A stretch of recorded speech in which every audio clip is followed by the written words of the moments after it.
Hola, iglesia. Cuando hablamos de sanidad divina, tenemos que entender algo muy importante.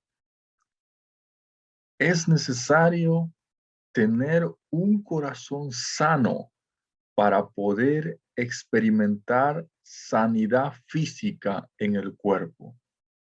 Es muy difícil que nuestro cuerpo experimente sanidad de manera sobrenatural por la intervención de Dios si nosotros decidimos de manera voluntaria o por ignorancia también mantenernos en pecado, mantenernos con un corazón no sano, con un corazón herido, con un corazón con falta de perdón. Eso obstruye, detiene la sanidad que Dios quiere hacer con nosotros. Fíjate que cuando Jesús, la Biblia dice en Primera de Pedro 2:23 que Él nos sanó por su llaga o por su herida, previamente a ese versículo nos dice que Jesús guardaba su corazón. Vamos a leerlo. Primera de Pedro 2 y vamos a leer el versículo 23 y 24. Fíjate que habla de Jesús. Dice así, versículo 23. Jesús, quien cuando le maldecían, no respondía con maldición. Cuando padecía, no amenazaba, sino encomendaba la causa al que juzga justamente. Está guardando su corazón Jesús, quien llevó él mismo nuestros pecados en su cuerpo sobre el madero, para que nosotros, estando muertos a los pecados, vivamos a la justicia, y por cuya herida fuisteis sanados. Fíjate la conexión que hay entre la sanidad que Jesús nos da a nosotros y la necesidad de tener un corazón sano. Jesús no podía permitirse tener un corazón con falta de perdón, tener un corazón que maldecía a otro o con deseo de venganza. Él tenía que guardar su corazón para que pudiera redimirnos de los pecados, traer salvación a nosotros. Y también en el mismo versículo, en el mismo contexto, está que la sanidad era como consecuencia de ese corazón sano que Jesús tuvo. Él no hubiera podido darnos sanidad, ni él mismo sanar a los enfermos en el tiempo que él ministraba, si él no guardaba su corazón de enojo, de falta de perdón, de ira, de deseo de venganza, de pecados ocultos. Entonces, tenemos que aprender este principio nosotros, pues muchas veces el enemigo va a intentar hacernos perder las bendiciones que Dios tiene para nosotros, la sanidad que Dios tiene para nosotros, metiéndonos en uno u otro pecado, en uno u otro deseo de venganza, falta de perdón, ira, enojo, disensión. Él es experto en eso, trabaja en eso. Ahora, tienes que entender esto porque puede ser que tú no estés practicando ningún pecado, tú no estés en pecados ocultos, ni estés con falta de perdón en tu corazón. Tú estás ahora libre, tú estás ahora andando sano, tu corazón está siendo agradable delante de Dios. Pero tienes que entender esto. ¿Por qué? Porque cuando viene la prueba, cuando viene la tentación, cuando la enfermedad toca a tu puerta como una tentación que el diablo trae para tocarte, para detenerte en tu ministerio, en tu vida, él previamente o junto a eso va a traer ocasión de caer, va a traer ocasión de disensión, ocasión de pelea, de pleito. Ustedes mediten, se van a dar cuenta que siempre que ha habido enfermedad en tu casa provocada por el diablo, a la par estaba sucediendo enojo, que te peleabas con tu mamá, que te peleabas con tu papá, que te peleabas con tu esposa, con tu esposo, con tus hijos, que había disensiones, que te enojabas con tu pastor, con un hermano, con un amigo, y tu corazón estaba lleno de enojo, lleno de falta de perdón, lleno de desesperación, lleno de insatisfacción.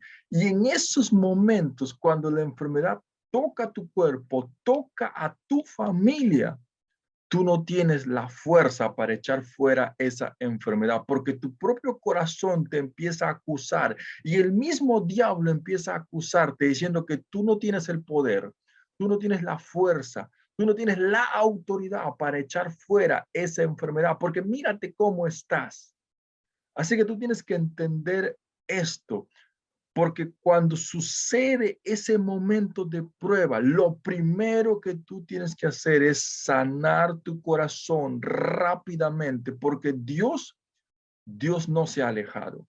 Dios no ha cortado su mano para salvar en esos momentos que tú estás pasando dificultad. Entonces hay muchos que están llorando, están sufriendo, están padeciendo mucho dolor por diversas enfermedades y levantan los ojos a Dios, pero en queja, levantan los ojos a Dios diciendo, ¿por qué tú no haces nada? ¿Por qué tú no respondes mi oración? Y su corazón está muy conmovido, muy herido.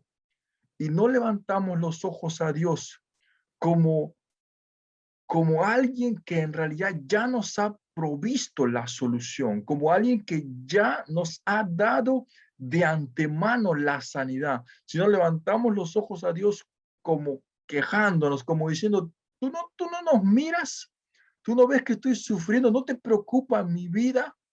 Y entonces lo vemos a Dios con otros ojos, porque ese momento de tensión que vivimos, ese momento de división que vivimos, ese momento tapa nuestros ojos, nos hace ver a Dios de una forma distinta, nos hace verlo como lejano y no podemos recibir sanidad de esa forma. Y Dios tampoco puede hacerlo porque tu corazón está siendo lleno de entenebrecimiento, está siendo lleno de maldad, del enemigo, obviamente, producto de esa ansiedad que te has cargado, producto de esa preocupación, producto de esa ira, de ese enojo.